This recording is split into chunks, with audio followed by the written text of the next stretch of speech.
So hello and नमस्ते everyone. Chapter number 2 से हम स्टार्ट करेंगे, that is development of the learner. क्योंकि लर्नर जो है वो सिलेबस में है और जो लर्निंग है वो आपका नेक्स्ट चैप्टर आ जाएगा, चैप्टर नंबर 3। ठीक है, तो चैप्टर 3 पे अभी हम आ जाएंगे। Chapter number 3 is related to learning. अभी हम चैप्टर नंबर 2 से स्टार्ट करेंगे, डेवलपमेंट ऑफ द लर्नर। ठीक है, इंग्लिश मीडियम में ये बुक है और यहाँ से हमारा जो टॉपिक है वो स्टार्ट हो जाता है। फर्स्ट पैराग्राफ आप देखोगे, दिस इज चैप्टर, दोबारा से दिखा देती हूँ, 1.2 डेवलपमेंट ऑफ द लर्नर, ये चैप्टर है। First chapter educational psychology specifically syllabus में नहीं लिखा है तो उसको हम बाद में करेंगे। इसके अलावा एक बुक और है मेरे पास, ये है एस के मंगल की बुक है। ये एस के मंगल की बुक है, एडवांस्ड एजुकेशनल साइकोलॉजी। तो इसके अंदर भी हमारे पास जो भी इंपॉर्टेंट टॉपिक्स रहेंगे वो भी हम कर लेंगे, जैसे कि इंडिविजुअल डिफरेंसेस हो गया, या फिर अपने पास जैसे nature and theories of learning. तो nature and theories of learning का पूरा टॉपिक हम कवर करेंगे, इसमें से भी करेंगे। देन आपका इमोशनल इंटेलिजेंस हो गया, तो ताकि कोई भी क्वेश्चन हमारा छूटे ना। फिर एक हमारा मेंटल हेल्थ वगैरह, जो टॉपिक्स में से इस बुक से कवर हो जाएंगे वो इससे भी करेंगे। क्योंकि अभी देखो मार्केट में न्यू अपडेटेड बुक नहीं आई है, आपके पास आ गई है तो आप मुझे बताइएगा। ठीक है, एक बार मैं थोड़ा सा आपको दिखा देती हूँ, ये हमारा चैप्टर है। ठीक है, this is the chapter development of the learner. ठीक है, देखिए, तो फर्स्ट पैराग्राफ में कुछ नहीं लिखा। First paragraph is very simple, that human beings जो हैं वो कॉन्स्टेंटली चेंज हो रहे होते हैं। आप अपनी, आजकल बड़ा ट्रेंड चल रहा है कि 2016 2026 इज़ 2016। तो अगर हम अपनी फ़ोटोज़ वापस देखते हैं तो हम भी अपने आप को ये पाएंगे कि बहुत ज़्यादा बदलाव आ गया है। तो ह्यूमन बींग्स कंटिन्यूसली चेंज होते रहते हैं। चाहे फिर हाँ, जैसे कोई बच्चा है तो पहले उसका साइज़ छोटा होता है, फिर वो बड़ा हो जाता है। अपीयरेंस चेंज हो रही होती है ना, कभी फेस गोल हो जाता है, कभी शार्प हो जाता है। हालांकि जैसे मूल ढांचा चेंज नहीं होता, तो अपीयरेंस जो होगी, लेकिन फिर भी थोड़े बहुत चेंजेस आते हैं। साइकोलॉजी भी चेंज हो जाती है and individual to individual change होती है, फिर चाहे वो ब्रदर सिस्टर ही क्यों ना हो या सिस्टर सिस्टर ही क्यों ना हो। How ever the underlying patterns of growth and development remain consistent. लेकिन ये पाया गया है, जैसे अगर मान लो 5 साल का बच्चा है, और तो 5 साल तक के जो बच्चे होते हैं उन सब में एक जैसे कुछ मतलब चेंजेस पाए जाते हैं। जैसे उन सबकी ग्रोथ एक जैसी, मतलब ऑब्वियसली सबकी ग्रोथ डिफर करेगी, बट जो पैटर्न होगा वो आपको सेम देखने को मिलेगा। जैसे कि बोलना जो है, ज़्यादातर बच्चे आप देखोगे तो 2 साल के बाद ही सीखते हैं, है ना। ऐसा नहीं हो सकता कि 6 महीने का बच्चा बोलना सीख जाएगा। तो जो पैटर्न है ग्रोथ का, डेवलपमेंट का, वो कंसिस्टेंट रहता है और एक ऑर्डर में चलता है। So each individuals unique heredity and the way they are nurtured determine their journey through their life. तो हर इंडिविजुअल की यूनिक हेरिडिटी है जो उनके पेरेंट्स से उनको मिलती है, या जिस तरीके से उनको नर्चर किया जाता है, बड़ा किया जाता है, इसी से उनकी जर्नी डिसाइड होती है कि कैसे उनकी लाइफ रहने वाली है। इस पे डिपेंड भी करता है, जैसे कौन बच्चा क्या खाता है, किस माहौल में है, तो वो ग्रोथ एंड डेवलपमेंट पे फ़र्क पड़ता है उससे। शेपिंग देयर साइज़, उनका बॉडी का स्ट्रक्चर, उनकी कैपेसिटी। जैसे कोई बच्चा अगर सिर्फ जंक फूड्स वगैरह खाता है तो आप वो देखोगे कि थोड़ा सा इनएक्टिव होगा। और वो बच्चा जो थोड़ा हेल्दी फूड खाता है, एक्सरसाइज वगैरह करता है, तो आप उसकी कैपेसिटी भी, मीन्स वो जल्दी हारेगा नहीं, स्ट्रेस कम होगा और उसके अंदर वीकनेस थोड़ी कम होगी। तो this is very common topic, paper में इससे क्वेश्चन तो नहीं बनता है, बट कभी कभी आजकल बहुत असर्शन रीज़न इस टाइप के क्वेश्चंस आते हैं, तो ज़रूरी है कि लाइन टू लाइन रीड करें। एंड अभी हमारे पास टाइम भी है, सफिशिएंट टाइम है, तो बहुत अच्छे से हो जाएगी पढ़ाई। फ्रॉम कंसेप्शन टू डेथ, यानी कि गर्भ में आने से लेके मृत्यु तक जो ह्यूमंस हैं वो कुछ चेंजेस जो होते हैं उनके अंदर आते रहते हैं। एनवायरनमेंट की वजह से भी चेंजेस आते हैं। I hope this paragraph is clear. Now see patterns of change, means जो चेंज है, जो पैटर्न्स हैं वो भी कैसे हो सकते हैं। Dynamic nature of humans, human being कभी भी स्टैटिक नहीं है ना। चेंजेस होते रहते हैं थ्रू आउट लाइफ, चाहे आप अपने अंदर देखो, अपने बच्चों में देखो, अपने पेरेंट्स में देखो, अपने ग्रैंड पेरेंट्स में देखो, अपने फ्रेंड्स में देखो, चेंजेस होते रहते हैं। बॉडी एंड साइकोलॉजिकल फंक्शंस, आपकी बॉडी या आपकी साइकोलॉजी कैसे है, this shows pattern of capacity and achievement as well as slow erosion and decay. ये भी बताती है, आपकी बॉडी आपको ये भी इंडिकेट करती है कि आप कुछ अचीव कर पाएंगे। अचीवमेंट का मतलब ये नहीं है कि कोई एग्ज़ाम ही क्लियर कर पाओगे या नहीं कर पाओगे, बट क्या आपके अंदर कैपेबिलिटीज़ हैं या नहीं हैं, है ना? आपकी बॉडी, आपकी साइकोलॉजी ये डिसाइड करती है। जैसे कोई बच्चा होता है तो बचपन से पढ़ने में बहुत तेज़ होता है, तो हम बता पाते हैं कि हाँ, ये बच्चा ज़रूर लाइफ़ में कुछ अच्छा करेगा। कोई बच्चा ऐसा होता है जो पढ़ने में इंटरेस्टेड नहीं होता बट वैसे उसका दिमाग बहुत चलता है, तो वो बिज़नेस में या कुछ ना कुछ कर लेता है। तो इससे सब कुछ पता चल जाता है, आपकी बॉडी या जो आपकी साइकोलॉजी काम करती है, उससे आपका एक पर्सपेक्टिव पता चल जाता है सामने वाले को। डेवलपमेंटल चेंजेस भी होते ही हैं। कॉग्निटिव कॉग्निटिव एबिलिटीज़ कॉग्निटिव का मतलब क्या होता है जैसे कि मेरे जैसे फॉर एग्जांपल अब मैं लिख ही रही हूँ, so this is my cognitive capabilities develop, reach a peak and degenerate over time. Cognitive abilities क्या होती हैं, आप उनको डेवलप करते हो, फिर वो एक स्टेज पर पहुंच जाती हैं और फिर उसके बाद वो डीजनरेट हो जाती हैं फ्रॉम टाइम टू टाइम, फिर नई एबिलिटीज़ जो होती हैं वो डेवलप होती हैं। देन आप देखोगे पैटर्न्स ऑफ चेंज के अंदर ही देन है आपका बेसिक मेटाबॉलिज्म। बेसिक मेटाबॉलिज्म क्या है, एक सेकेंड। बेसिक मेटाबॉलिज्म भी आपका जो बॉडी है वो एक बार पीक तक पहुंचेगी और फिर उसके बाद डिक्लाइन करेगी। एंडोक्राइन फंक्शंस ये भी फ्लरिश करेगा एक बार को एंड देन उसके बाद धीरे धीरे फेड हो जाएगा। फिजिकल एनर्जी ऑब्वियसली आप देखते हो कि जो यंग होता है, जो छोटे बच्चे होते हैं, जैसे मेरे बच्चे छोटे हैं तो दे आर, उन्हें पूरा दिन आप खिलाओ कोई प्रॉब्लम नहीं है, लेकिन हमारे अंदर तो वो कैपेबिलिटी नहीं है और जैसे हमारी एज और बढ़ती चली जाएगी तो हमारी कैपेबिलिटी और डाउन होती चली जाएगी, है ना? तो फिजिकल एनर्जी भी क्या होती रहती है, राइज एंड फॉल होती रहती है विद एज, तो इसलिए बहुत ज़रूरी है कि हम अपने आप को एक्टिव रखें।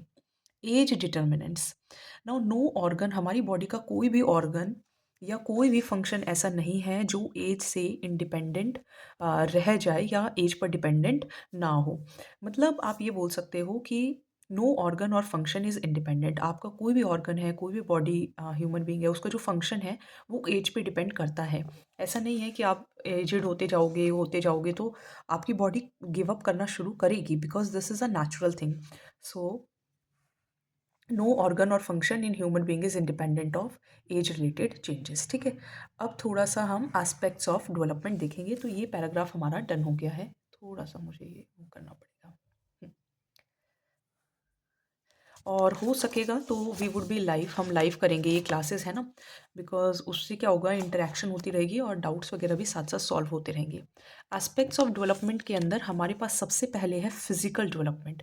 फिजिकल डेवलपमेंट आप ये देख रहे हो, ये बच्चा जो है पहले छोटा है फिर बड़ा है, हालांकि ये इमोशनल डेवलपमेंट है बट इसी में आप फिजिकल डेवलपमेंट भी देख सकते हो कि बच्चा पहले क्रॉल कर रहा है, फिर बैठा है, फिर खड़ा है, फिर थोड़ा सा वो अपने आप को बैलेंस कर पा रहा है, फिर उसकी हाइट थोड़ी और बढ़ गई है। This is physical development, means body का साइज़ चेंज होना, बॉडी का स्ट्रक्चर देखो चेंज हो गया है, बॉडी पार्ट्स जो हैं वो प्रोपोर्शन चेंज हो गया है। जो पहले बच्चा होता है उसका हेड बड़ा होता है लेकिन धीरे धीरे वो बॉडी के साइज़ के अकॉर्डिंग हो जाता है।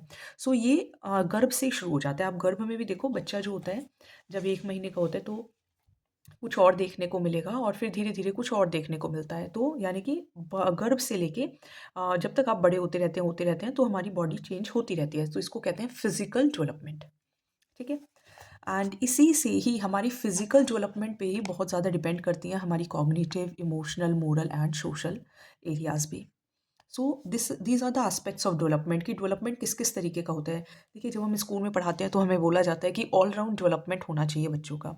सो ऑल राउंड डेवलपमेंट का मतलब यही है कि फिजिकल डेवलपमेंट होना चाहिए। अच्छा ठीक है, फिर क्या डेवलपमेंट होना चाहिए, मोटर डेवलपमेंट।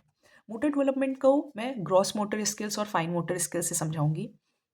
ग्रॉस मोटर देखो, अब जैसे मेरा बेटा जो है वो 2 साल का है, वो बेड पे चढ़ता है, हम उसको जैसे कि सॉन्ग लगा दिया, तो डांस करने का मतलब है जंप कर लेना, वो कैसे भी हाथ हिला लेता है। So this is called gross motor skills. जो मेरी बेटी है वो क्या करेगी, वो प्रॉपर तरीके से हर एक स्टेप को फॉलो करेगी, so that is fine motor skills. अब जैसे बेटा है वो क्या करेगा, पेन को उठाएगा और ए उसको बनाना नहीं आता, कुछ भी लाइंस खींच देता है, that is gross motor skills. जब वो प्रॉपर ए बनाना सीख जाएगा, that is fine motor skills. तो मोटर डेवलपमेंट का मतलब जब हमारा डेवलपमेंट ऑफ कंट्रोल, जब हमारी बॉडी पे, जैसे अब इस हैंड पे अगर मेरा कंट्रोल है कि मुझे इसको ऐसे ऐसे चलाना है और मेरा जो नर्व्स हैं, मसल्स हैं, वो प्रॉपर कोऑर्डिनेट करके मैंने इस तरीके से ही लाइन ड्रॉ करी, this is called motor development. 2 तरीके की हैं, ग्रॉस मोटर स्किल्स, फाइन।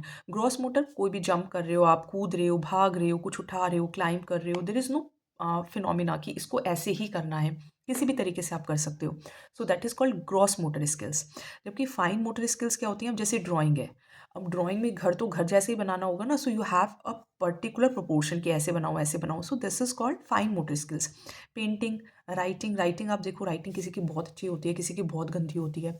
मेरी भी नॉर्मली है, बहुत अच्छी नहीं है मेरी भी, और बहुत गंदी भी नहीं है। तो फाइन मोटर स्किल्स में जब आप बहुत अच्छा अच्छा साफ साफ लिख रहे हो, तो लिखना भी एक फाइन मोटर स्किल है। So this is second development. चलिए अब थर्ड आ जाइए, इमोशनल डेवलपमेंट। इमोशनल डेवलपमेंट बहुत ज़रूरी है। देखो एक टाइम था when I was teaching and और व्हेन आई वाज स्टडिंग, मुझे लगता था इमोशनल क्या ही डेवलपमेंट होता है, सब ठीक ही चल रहा है, बट ऐसा नहीं होता।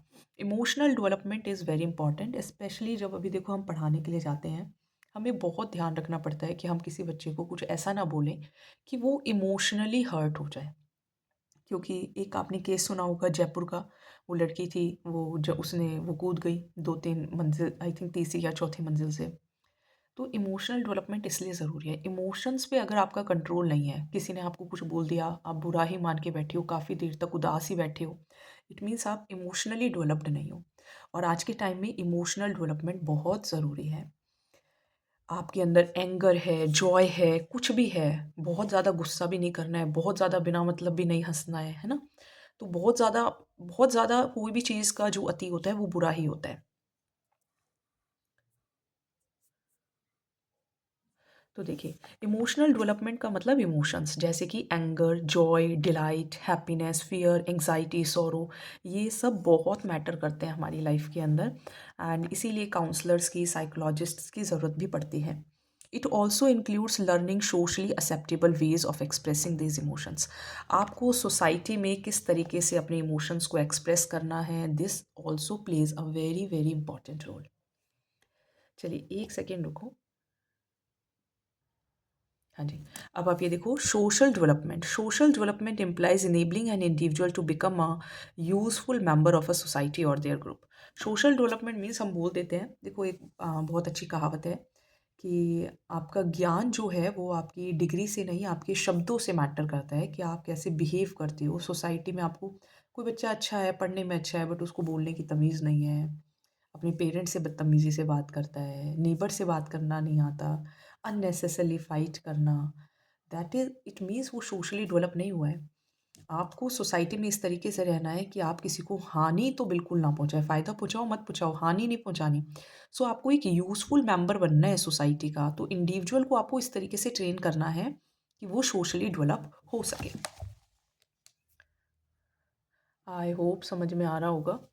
चलिए डेवलपमेंट के आज हम एस्पेक्ट्स कवर करेंगे, ठीक है? फिर धीरे-धीरे गति पकड़ेंगे हम, और कोशिश करेंगे लाइव आने की। Social development helps the individual adjust to their social environment and maintain social relationships, है ना? देखो आप देखो, काफ़ी लोग ऐसे होंगे जिनको अकेले ही रहना पसंद होता है, वो ज़्यादा सोसाइटी के अंदर मिलना नहीं चाहते, जुलना नहीं चाहते। So this is also means वो सोशली डेवलप्ड नहीं है। लोगों के साथ एडजस्ट नहीं कर सकते, लोगों की विचारों को एक्सेप्ट नहीं कर सकते कि अरे ये तो ऐसी बात करता है। इट मीन्स आप सोशली डेवलप नहीं हो। सबकी पॉइंट ऑफ व्यू अलग होते हैं, सबके रहने के तरीके अलग-अलग होते हैं, आपको उन्हें एक्सेप्ट करना सीखना चाहिए। कॉग्निटिव डेवलपमेंट यही मैंने आपको स्टार्टिंग में बताया था। कॉग्निटिव डेवलपमेंट का मतलब कि हाँ, दिमाग है या नहीं, तो ये मैंने सिर्फ़ याद करने के लिए लिखा है, ऐसे-वैसे कुछ नहीं है। देखिए कॉग्निटिव डेवलपमेंट का मतलब क्या आप सोच पा रहे हैं? क्या आप किसी चीज़ को समझ पा रहे हैं, पर्सीव कर पा रहे हैं, याद कर पा रहे हैं, आप कॉन्सेप्ट बना पाते हैं या नहीं बना पाते, आप कोई चीज़ जनरलाइज़ कर सकते हैं या नहीं, एब्स्ट्रैक्ट कर सकते हैं या नहीं, क्रिएटिव कर सकते हैं या नहीं। ये सब कॉग्निटिव डेवलपमेंट है। मीन्स क्या आपका दिमाग एक्टिवली वर्क कर रहा है, आपके सेंस ऑर्गन्स एक्टिवली वर्क कर रहे हैं, क्या आप अपने एक्सपीरियंस से जो आप सोच रहे हैं, क्या आप उससे नॉलेज एक्वायर कर पा रहे हैं? सो कॉग्निशन मीन्स मेंटल एक्शन और process of acquiring knowledge and understanding through thought experience. मैंने अब जैसे आपको कुछ समझाया, आपने थोड़ा सा याद किया, आपके सेंस ऑर्गन्स एक्टिव हैं, इसीलिए पेन कॉपी लेकर बैठो, वरना सेंस ऑर्गन्स डीएक्टिवेट हो जाएंगे। आप सोच पा रहे हो या नहीं, और फिर इसके थ्रू आपने नॉलेज को एक्वायर कर लिया, आप समझ गए। तो ये जो भी आपने अभी एक्शन किया है ना, इसको कॉग्निशन बोलेंगे। तो यहाँ पे आप लर्न भी करोगे, ध्यान भी दोगे, याद भी करोगे, अपनी प्रॉब्लम्स को भी सॉल्व करोगे, और फिर एक डिसीजन भी बना लोगे। तो अभी जो भी आप कर रहे हो ना, दैट इज़ कॉग्निशन। अब इसके लिए थोड़ा-सा इंटेलेक्चुअल एक्टिविटी भी हम इसको बोल सकते हैं। चलिए, लास्ट एस्पेक्ट्स ऑफ डेवलपमेंट है moral development. Moral development means मान लो हम फिजिकली डेवलप हो गए, बड़े हो गए हैं, मोरल डेवलप हो गए, मुझे लिखना आ गया है, राइटिंग आती है, इमोशनली भी मैं डेवलप हूँ, मैं अपने इमोशंस को कंट्रोल करना जानती हूँ, सोसाइटी में भी अच्छे से रह रहे हैं, दिमाग भी है। लेकिन सच तो मैं बोलती नहीं। मान लो अगर मैं झूठ बोलती हूँ, मेरे अंदर खुद के लिए रिस्पेक्ट नहीं है, खुद के ऊपर कंट्रोल नहीं है, कंपैशन नहीं है, राइटियसनेस नहीं है, सही गलत का पहचान नहीं है, सही गलत करना नहीं आता, तो मोरली डेवलप होना भी बहुत ज़रूरी है। और देखो, again I am telling you, ये इमोशनल और मोरल डेवलपमेंट बहुत इंपॉर्टेंट है, खास करके आजकल के बच्चों के लिए। सो ये आज हमने एस्पेक्ट्स ऑफ डेवलपमेंट किए। एक बार मैं दोबारा से आपको ये पेज दिखाती हूँ। ये आपका चैप्टर है, this is the chapter development of the learner, जिसमें हमने ये पेज कवर किया है और मोरल डेवलपमेंट तक कवर किया है। कोशिश रहेगी लाइव आने की, और थोड़ा सा एडजस्टमेंट्स वगैरह करनी पड़ेंगी, एंड हम इसको कवर करेंगे। आई थिंक फर्स्ट 5 चैप्टर्स हमें करने होंगे, जिसमें फर्स्ट में टीचिंग से रिलेटेड ज़्यादा ही करना है, एजुकेशनल साइकोलॉजी से कम। तो उसको भी मैं धीरे धीरे एडजस्ट कर लूँगी, और जो भी नई बुक वगैरह लेकर आनी होगी तो वो भी ले आऊँगी। Till then keep revising. आज हिस्ट्री का भी एक वीडियो आएगा, hopefully you will like that. Thank you.